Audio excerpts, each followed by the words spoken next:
Welcome to the Heavy Spoilers Show. I'm your host Paul, aka Deffinition, and with the 6th episode of Lovecraft Country now out, it's time to dive into our weekly breakdown in which we discuss all of the ins and outs of the episode. There will be heavy spoilers here, so if you haven't had a chance to check it out yet, then I highly recommend that you turn off now. Make sure you subscribe to the channel for videos like this every day, and please drop a thumbs up, yeah? Now with that out of the way, thank you for clicking this.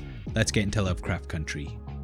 Okay, so the title Meet Me in Daegu is pretty straightforward, and the 6th episode predominantly takes place in the Korean city, filling in the blanks about Tics' past in the war. Tic is a veteran of the Korean War, and this entry doesn't actually pull from the book, with the majority of it not featuring in the source material at all. The title of the episode, Meet Me in Daegu, is a play on the film Meet Me in St. Louis from 1944. The film takes place in 1903 and stars Judy Garland. It follows the Smith family in St. Louis in the build-up to the World's Fair in 1904, and is almost idyllic in its depiction of life. I think the insertion of Daegu is to not only set the location of the piece, but also to show the general theme of Lovecraft Country. The book as a whole is about representation and taking old classics that people of colour were missing from due to white writers not including them. This is why we've had a lot of different genres in the show so far, as it's sort of a victory lap through the classics. The episode opens with GR watching the film, and she even gets up from her seat and starts dancing in the aisle and singing along to it.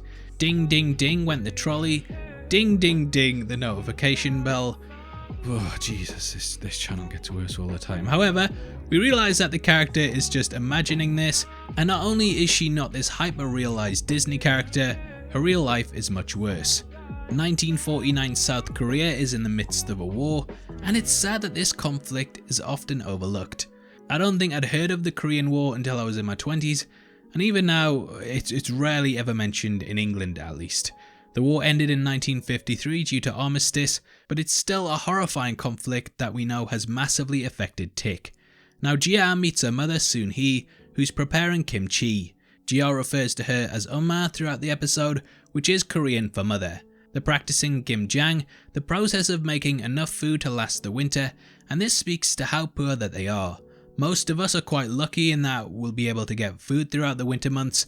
However, if a family don't prepare enough, then Jia will likely starve. It's here that we also get hints towards the system of society that exists in Korea, with men being viewed as above women. Due to Jia's father dying, the family has no respect, and they've not been invited to the gimjang for years. Jia states that when she gets her medical degree, that they will be respected, but soon he states that the only way it'll return is if she brings home a man. This further shows how having a man around is viewed as being more important than an actual achievement. However, Jia's reluctance to do this also hints at her past. Jia just wants love like how she sees in the pictures, most notably Meet Me in St. Louis, but her reality is far different to this idealized version of a relationship, and she's had a very rough life. We learn in this episode that Jia was actually sexually abused by her father, and that Soon-hee made a deal with the shaman in order to kill him. This would be through a beast called a Kumaho, which is a creature from Korean myth. This 9-tailed fox specifically preys on men that have done wrong, and according to the legend, it's lived for thousands of years, lying in the darkness and waiting to be summoned. Throughout the entry we learn that this beast comes with a price, and that Jia must repay the shaman, which is known as a Mudang, or Mu for short. The latter term Mu refers to a female shaman specifically, and these are said to be able to summon creatures directly and place them into the bodies of women who want revenge. Jia becomes a vessel for one, and she has to collect 100 souls in order to repay the debt to the Mu. Cut to her at medical school, and the pressure of finding love is further put onto her. Pretty much all the women in the class want nothing more than to get married, and they flock around a girl who's managed to find someone, ask her to tell me more like something from Greece, and it paints out the picture that they'll just be happy as long as they can find love. Now one of the girls brags about her man asking if they could speak banmal, which I'm guessing is the 40s equivalent of banging someone on the first date. Turns out that banmal is actually a very informal version of Korean that you typically tend to use when speaking with close friends. Jondaemal is the opposite to this, and this is typically how you would speak to strangers or people in formal situations. Also yeah, apologies for butchering all of the pronunciation of these words. Now this guy, he moves bloody fast, and he'd probably get to third base by the 1950s. They argue back and forth over whether it's the way to treat a lady or not, and the nurse drops a little hint on how to make a man fall in love with you very quickly. GR takes this as fact, and she uses the line on a man, which further cements that because of the pressure placed on her by her mother, she's more interested in just getting someone rather than someone she actually likes. This becomes pivotal in the episode, and we do see why she's doing this, but yeah, they're starting to set things up here. Now that night she attends a meeting, which is a form of speed dating in which you're meeting someone. See, you learn all the complex words in Korean when you watch this channel. Now, GR is berated by the date and rejected to her face for referencing American culture. However, she finds a man that also loves Judy Garland. He seems to get along with her, but chooses her friend Youngja instead. I don't know if I'm reading into this, but I think this character might be gay. Now, there's actually articles online that reference Garland as Elvis for gay people, if you can believe it. And there's a sort of look in his eyes that makes me think he rejects GR because she seems like such a nice person. Young Jar even remarks that he's very dull, and he's likely just chosen her to fit in. Gay people during the 40s were of course looked down upon massively by society, and it was viewed as a sin, so pairing off a lot of the time was just easier. GR was of course having to do this in order to please her mother, and yeah, I might be reading into that, but let me know in the comments if you agree. Now, I love that Youngja has no idea why he picked her, and that she also thinks he's as dull as ditchwater. The phrase in the West is of course dull as dishwater, so her character saying ditchwater hints at how poverty-stricken that the people are. GR heads to a bar and spots a man instantly that's giving her the eye, and in retrospect, I kind of feel like there was a slight change in the music, in which it sounded like a magnet, and it could be that this was a bad man whom the Kumaho was seeking out. The pair do more than just speak banmal, and that night the Kumaho comes crawling out of GR and wraps him up in its 9 tails, brutally ending his life. During this she absorbs his memories, and as the creature steals his soul, he too becomes part of GR. Soon he arrives and says 10 more, and it's here that we discover what's really going on. We jump forth to 1950 and see a cartoon in which some white men chase a Korean native. It's ironic that, depending on what country you go to, the quote-unquote foreigners are always displayed as the bad guys, and this idea of other races being the problem was of course reversed in Western culture. This cartoon comes to life with American troops arriving in the city in tanks, and this interrupts the picture. They say that they're there to fight for the locals' freedom and hand out leaflets, but the idea of freedom is juxtaposed by the industrial warfare symbols of the tanks. GR throws the propaganda in the fire, showing how the natives actually view the American liberators, and we learn throughout the episode that they're not really the good guys. We also discover that it's GR's birthday, and though typically Daegu is served on New Year, they're celebrating with this meal. Normally it's made with beef, but soon he serves it with anchovies due to the scarcity of the meat. It's here that we get a tease of what happened to Soon-hee's husband, as it's revealed that GR absorbed his memories and recalls anchovies being his favourite. GR has now graduated to a full-time nurse, and she works in a gruesome casualties of war hospital, tending the injured soldiers. A soldier lashes out at her, and this further hammers home her mother's prejudices about the American troops. This injury would have broken her wrist, but she's okay because of the power that lives inside her. Outside the hospital, GR reveals to Young Jar that she's aware that she's a communist, but that she's not interested in their differences as she's different too. I think showing this episode through the eyes of someone viewed as a monster is a really smart thing to do, and we see that everyone has their reasons for living the way they do. A lot of the time it's out of desperation, and how people are hated for their beliefs, which is showcased in the public hanging of a communist mere minutes after this conversation. GR spots a soldier eyeing her up, and we cut to the blood-stained walls of GR's bedroom, so we can kind of fill in the blanks here. We learn that this is her 99th victim, and that GR just needs one more in order to be free of the curse. GR talks to her mother about their father/husband, and we see that GR kind of wrestles with the idea of killing him. Clearly, she's gained some empathy for him after absorbing his memories, but we know that what he did was reprehensible. I'm actually surprised the show painted him out like this, and we get the idea that GR is sort of becoming a monster herself. She knows that her father loved her, but her mother says she doesn't understand what love truly is because she's not her daughter. We get the feeling that the Mudang is inside GR in some respects, but it could be that she herself was abused and this is why soon he is seeing the similarities between the pair. She does, however, manifest, and it's creepy as hell watching this transformation.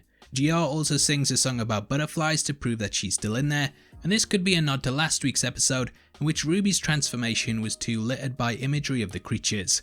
It seems that there are two entities existing inside her, and we'll get into more of this idea of shades of grey in just a bit.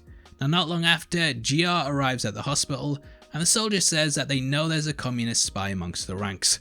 We of course know this is GR's friend, and the troops have narrowed it down to their shift. The soldiers execute one of the nurses, and it really paints them out in a bad light.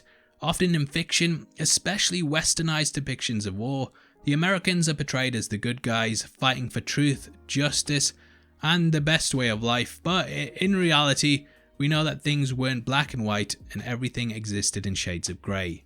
Oh look, Atticus is here to save the day. Oh, what? Oh no! But yeah, the twist with Tic, I can see being a big point of contention for fans of the show, and again it cements that no one is completely good or evil. Young Ja hands herself over and she's taken away. We see the theatre is also boarded up, and the words communist sympathizer are written over the doors in red paint. Back at the hospital, GR sees that Tic has been brought in and she promises to take his soul. GR genuinely hates him at this point, and hey, to be fair, I did as well. Now Tic can't read his book, The Count of Monte Cristo, because of his glasses being broken, and all the time he stared longingly at it throughout the season, it now makes a lot more sense. He asks GR to read it to him, and she gives away the ending without even dropping a spoiler alert, which I'm not having that like. It turns out that she's just spoiled the ending of the movie though, and not the book, and this might even be hinting that the ending of the show will be different to how it is in the series, but I guess we will see. GR actually starts to see another side to Tic and a soldier with them because of the environment change. War obviously changes people, and it is pretty much designed to bring out the worst in you. Here she starts to understand in the same way that she has become a monster, other people have too because of the trauma they've suffered. GR asks if they've met Judy Garland, and Tic laughs it off, saying that that would only happen if he was a butler and the Korean soldier was a chauffeur. He explains how black people are treated differently in America, and in some ways it paints out the hypocrisy of black soldiers being asked to give their lives and fight shoulder to shoulder with people, even though back home they don't have the same rights. The Korean soldier explains that he was drafted and pretty much forced into the war. In America he's looked down upon because of his race, and in Korea the fact that he's American also means that there's a lot of prejudice surrounding him. He didn't have a choice, whereas Tic did, and we discover that the character just wanted to escape America. We know that Montrose used to beat him badly, and I actually have a theory about this that was inspired by a comment which, I'm sorry I did screenshot it, but shout out to whoever you are. Now, when Montrose was younger, we learned that he was badly beaten by his father, whereas his brother George was not. I think that his dad knew that he was gay and was trying to beat this out of him. He married in order to keep up appearances and to try and prove to his father that he wasn't, but as we know, his wife had an affair with George, and this could have even been spurred on by the truth about Montrose. When Tic beat him in the last episode, similar to his father, this spurred something on in him that allowed him to finally be free, as it reminded him of the beatings that he used to receive as a child. Anyway, it's likely that Tic was trying to escape his dad, and this is why he fled and also buries his head in books when he's back home. He still holds on to the memory of him though, which is why he brought the Count of Monte Cristo with him. Both the pair have been changed by their parents, and they bond over this, with it clearly being a conversation that stops her from doing what she wanted to. That night she returns to the base, and we see the Korean soldier in a new light, a bitter reminder of how the confines of war can change someone and make them act a certain way in order to keep up appearances. Though his misogyny is brief, it still shows how the circumstances can change people. GR is having to pretend to be a prostitute in order to get into the base, and this objectification reminds us that people are not often seen as people. There's a worry that she's suspected as a communist spy, and she's taken to a tent. However, in it she finds Tic, who set up a Judy Garland picture for her. Through George's connections, he's got her latest film, Summer Stock, and they have a projector and chill, which leads to them going to GR's bedroom. Now, Summer Stock is about a woman named Jane, who allows a group of actors to use her barn as the theatre for their play. She falls in love with the director of the piece, sort of crossing the boundaries a bit, which Tic and GR themselves are doing in many respects. Tic admits that he's a V-card holder, but says that he's fine losing it to GR because she sees the good in him even after all the terrible things that he's done. GR has clearly fallen for him too, and she tells him to get out before her transformation can begin. Her mother arrives angry, and GR, or rather the Kumaho, has begun to feel love. Definitely pronounced that wrong. Now, her mother spits in her face because she's in love with the monster that killed her best friend. GR confronts Tic with this the next day, who says that he was just following orders. He's taken lives in the hopes of saving them, but two wrongs don't really make a right. GR says that just because they've done monstrous things, it doesn't mean they're monsters, they just have to choose to be better. And I think this is another thing that the show is hammering home. Everyone has probably done or said bad things in their life and have been prejudiced towards people, but we can truly change if we accept accountability and try to do better. Tic and GR have sex and they really bond, however her mother begins to hate her even more because of what the monster has made her do, and even with all this bloodshed she will still have to live with the curse. She tells her that she'll not be able to control the monster forever and that it will eventually come out. GR tries to subtly hint to Tic that the Kumaho is within her, but before she does, Tic tells her that he's earned enough points to go home and that he wants to take her with him. They once more make love, but the monster comes out of her and we see Tic's past and future play out before her, including his death. GR tries to plead with Tic not to return home as he'll die in America, but scared by what he saw, he leaves, and I don't think the pair ever meet again. Soon he returns home to find her daughter weeping, and she takes her back to the shaman. We hear the voice of a much older Judy Garland that's a far cry from the almost magical person that we've seen on screen.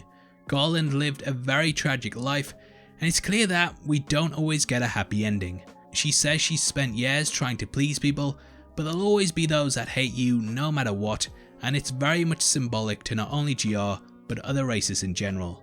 I think there'll always be people that hate no matter what, and it's a somber reminder that humanity isn't always sunshine and rainbows.